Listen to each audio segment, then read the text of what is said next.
I keep calling it a ball valve, and it's a gate valve, and it's getting to me. My first one's not usually good, so I'll just mumble through it and pretend like we're doing a first take.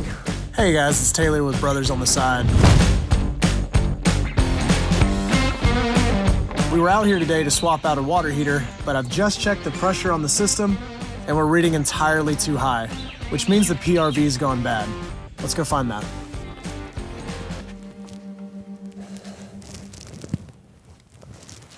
So I found the main water shutoff. It's right where the homeowner said it was. And 9 times out of 10, your PRV is right on top of that thing. So I'm gonna get in here and double check. We've got our gate valve, and our PRV is a little higher than I'd like for it to be. So I'm gonna have to clear out this closet, get above this shelf, and cut out a 12 by 12 area drywall so I can get in there and get this PRV replaced. Let's get after it.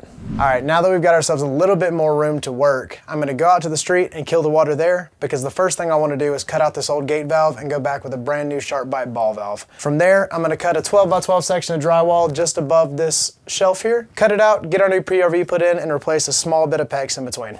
Let's go do it.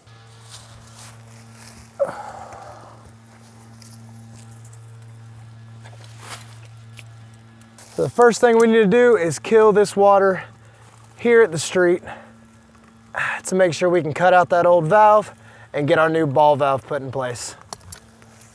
Now that that's closed, let's go drain the system.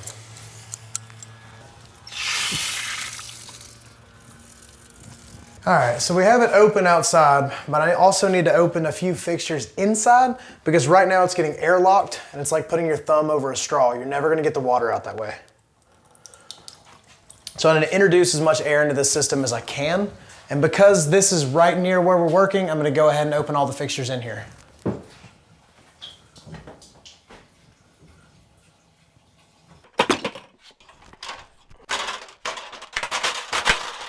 First thing we've got is cutting all this drywall out of the way.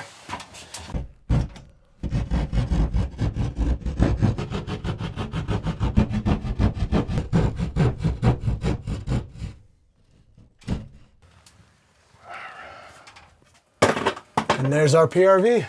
All right, so let's talk about what a PRV actually does. So your PRV is your pressure regulating valve. City pressure is typically at about 100 PSI, and your house cannot sustain on that. Your residential plumbing system was not built to withstand that high pressure. Realistically, you want to be between 50 to 55. That's what most houses operate on. So what the pressure regulating valve does is it takes that 100 PSI, reduces it by putting a chokehold on it, slowing it down so when it enters your house, you're not getting pinhole leaks in your copper or pipe burst in your PEX or your CPVC. It's really important to have the pressure down. Everybody should check the pressure of their house periodically, and if you find that it's too high, it's probably time to replace. All right, so we ended up cutting a little more of this drywall out of the way. This PRV is a little bit higher than I expected it to be. It's also right up against the stud. So I've got to get in here, get this cut loose. Before I start cutting this at the top, I'm gonna have to cut at the bottom here first so we can get a little bit more movement out of the top. Seems like our PRV is resting directly against the side of this stud. All right, so what we got going on now is just this bottom piece of the main line. There's just not a way to get it to drain. So we've got our small bowl under here, catch as much water as we can, keeping it all up off the floor, and making sure that we're not getting water behind the drywall here. So if you run into this situation, make sure you have a small bucket on hand, cut more drywall out of the way to get a larger bucket into the way. Doesn't really matter, just make sure you're keeping the water from getting behind your walls and seeping under this finished floor. All right, so now that should give me enough movement to get up above the PRV, get my cutters between that and the stud, and get this thing removed.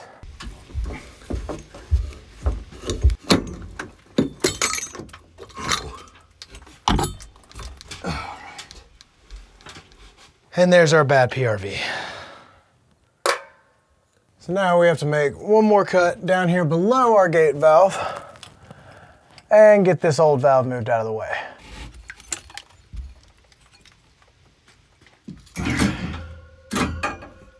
All right, we're good there. Now we're gonna dry everything off for the little bit of water that squirted out on us, so then I can get to deburring and marking my makeup on this new pipe. All right, now that we've got the old pipe removed, we still need to go in here and get these pipes deburred. We need to mark our makeups and get this new ball valve put on. So, because we're using SharkBite's 3/4 inch ball valve, that leaves 1.25 inch makeup. Again, any of their fittings, you can go on their website and double check the insertion depth. 1/4. We're cutting it close, but there's still plenty of room to put this on and be safe enough to use.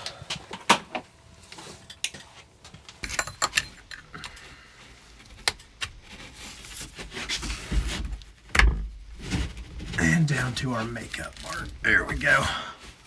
Okay, so down the vertical portion of our copper coming out of the 90 on top, we've got streaks of solder down each side, and I'm worried that I'm not going to be able to get my SharkBite to make up all the way if that solder is stopping me from pushing it up. We need a good clean surface. That's why we deburr. It's why we mark our insertion. We want to install these right or not at all.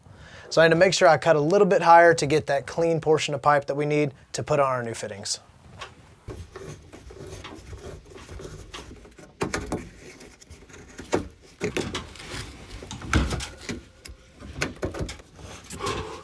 All right, now that we're out of that tight area, we've got our new 90 put on, we've got it clean, we've got it marked to depth.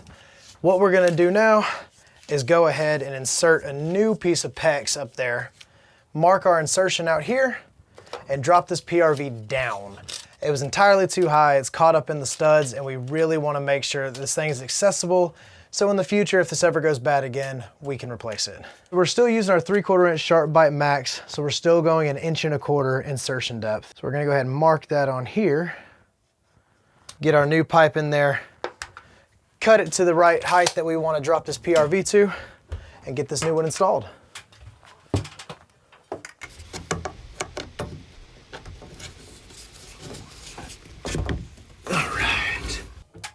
All right. Marked fully to insertion. So, next step will be getting our PRV dropped low enough that it's accessible. This is a Gen 1 PRV, so we need to mark on here 1.1 inch for insertion depth. So all I'm gonna do is mark where we want it, get us a rough cut, and then get the insertion depth marked and ready. Put that thing right here.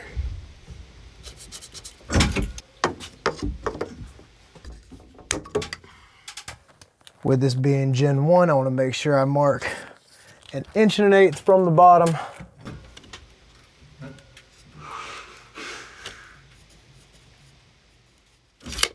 And get our PRV put in place. Now it's important with these PRVs, each one will come with an arrow on the side. It'll show where the flow is going to go. This one right here is going to go from the bottom through the top if I'm holding it the way I'm holding it now. Make sure you find the arrows, make sure this is flowing correctly, or you will not have the right pressure through your house.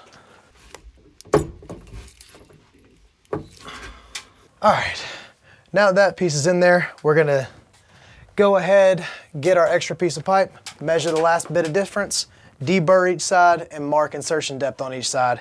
Get a last piece of pipe in here before we turn water on and start the test. All right, so all I'm doing now is I'm gonna hold my pipe in the wall and go ahead and get our rough measurement of where this is gonna be before we go ahead and take the correct measurements, mark insertion depth. We're gonna cut this thing here.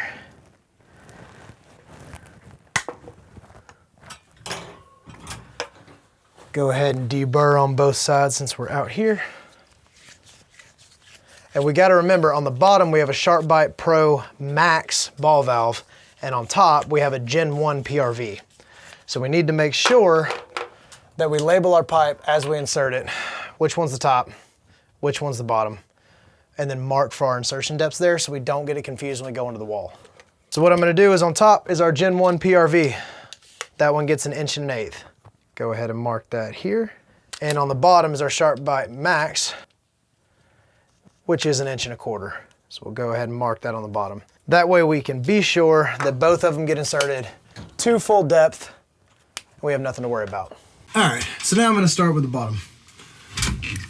It's got much more movement and it's easier to reach from up top. Bringing it out and going into makeup. There we go. All right, so what I'm doing now is I'm double checking all of my makeup marks. I'm making sure my pipe is pressed in all places and I don't have anything loose they could have gotten forgotten about. It's always important to double check because what we're gonna do now is go back out into the street. We're gonna leave this ball valve turned off, turn on our main water. The ball valve will hold it back. So when we get in here, we can slowly turn the water on, refill the house, and test this PRV. All right, let's get the main water turned back on. Then we'll go cut it on our ball valve, test this PRV, and probably up the pressure.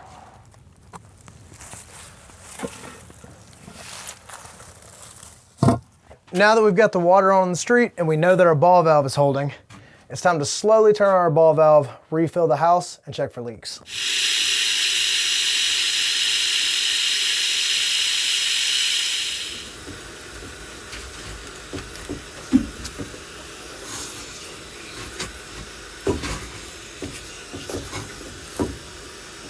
All right, I don't feel any leaks, I don't feel any drips.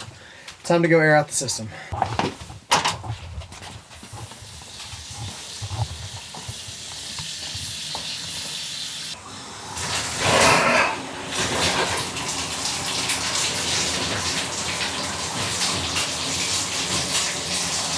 All right, let's go check the pressure and see what our PRV's holding at. All right. So, before this was reading 90 PSI and above, now we're set at roughly 45.